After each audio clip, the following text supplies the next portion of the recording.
So Nancy Lieberman has called someone out again about a Caitlin Clark take. Now, please let this be a huge back and forth, which the last time it was. Like, let's not forget. Let's not forget how crazy this entire back and forth was the last time it happened. The Nancy Lieberman versus Cheryl Swoops scenario. And this time it's Nancy Lieberman versus Jeff Teague. You guys looking at the old YouTube channels. So it started off with Cheryl Swoops not being allowed to commentate.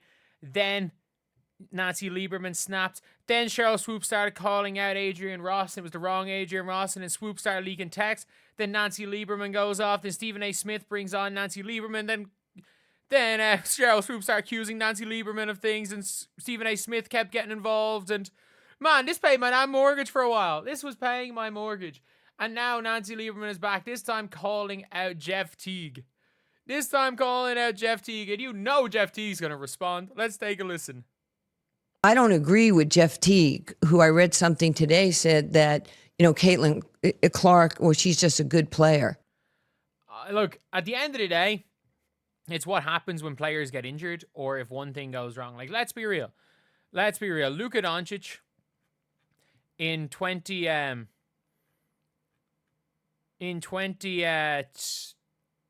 trying to get the year. 2022, was it? In 2021, when he nearly beat the LA Clippers, was unbelievable. And then the Olympics was the Olympics. Then in 2022, we got to the conference finals. Then in 2023, the Dallas Mavericks just didn't work out. And all of a sudden, Luka Doncic was no longer in the top 5 players in the world conversations for a lot of people. Then in 2023-24, he averaged a near 35-point triple-double, had 73 in a game, somehow didn't win MVP, and then got to the NBA Finals. And all it took was an injury and a team bad-mouthing him before the narrative completely changes. And Caitlin Clark has got that injury now. So, look, it is what it is. She's not a great player. Jeff. He said that? She good, but she not that good. I love you. I mean, like, he was saying that basically to say Kelsey Mitchell's their best player. And look, everybody knows Kelsey Mitchell is the best scorer on the Indiana Fever. I don't care about the, Caitlin Clark average like she scored like 2 more points on the season than her. It doesn't matter.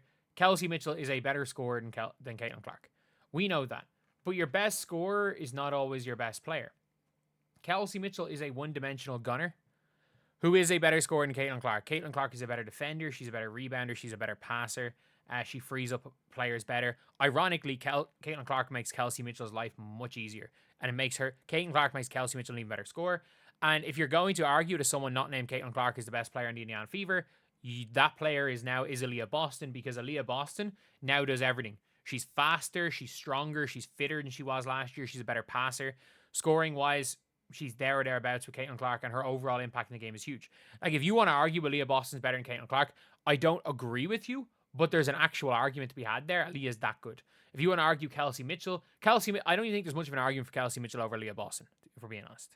You weren't a great player. Wait. Okay? You were serviceable. I know you He had that one year. made the All-Star team one time. Whoa. I'm sorry if we're gonna if we're gonna be honest. I'm happy for your career. We won't on. Jeff, my guy.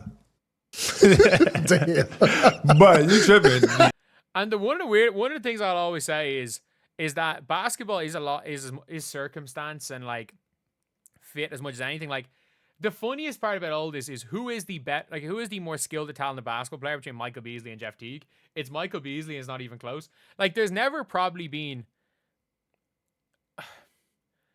if you completely take out players that maybe you could argue Michael Beasley's life, you just let him, like, he just went off the rails, but I don't even know if it was that.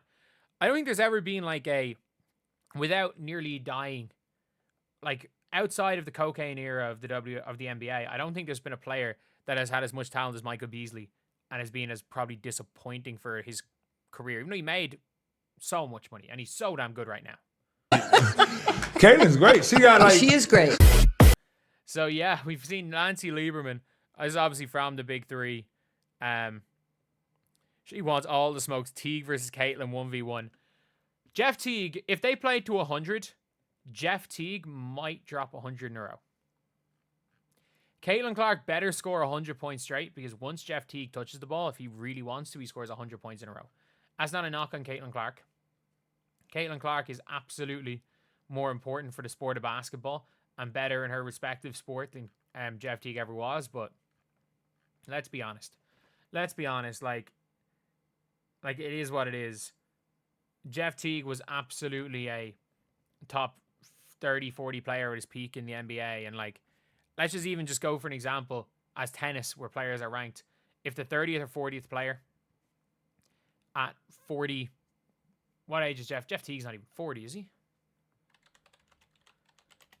If a player who is 37 years old and was a top 30 player in their prime not too long ago and still stayed in shape and was still playing up until like 2 years ago, up until 3 years ago, if any of those players, if anyone around that played prime Serena Williams, if they played 2 sets, it would be 6-love, 6-love. If they played 5 sets, best of 5 would be 6-love, 6-love, 6-love. And that's not a knock. And that's not saying Serena Williams isn't the freaking 100 times greater tennis player than them. It's just pure biology. But Jeff Teague has 24 hours to respond, man. Jeff Teague's going to respond. And I can't wait. I really hope Stephen A. Smith gets involved, and I hope somebody says something completely out of pocket. I really hope they do, because let's be honest, end of August last year, man, it's 12 months later. It's 12 months later. It's a little bit under 12 months later, but it's 12 months later. We've got this situation maybe happening again. But nah, I don't see it. I don't see, obviously, something like this happening. But it is an interesting one. She's definitely not that good. We're seeing better products every day. Who?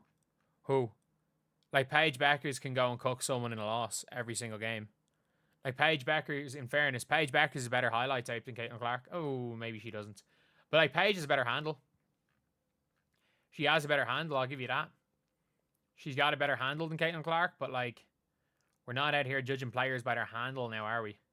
If we're judging players based on their handle, like, I don't even know who we would rank where if we purely base players on their ability to handle the ball.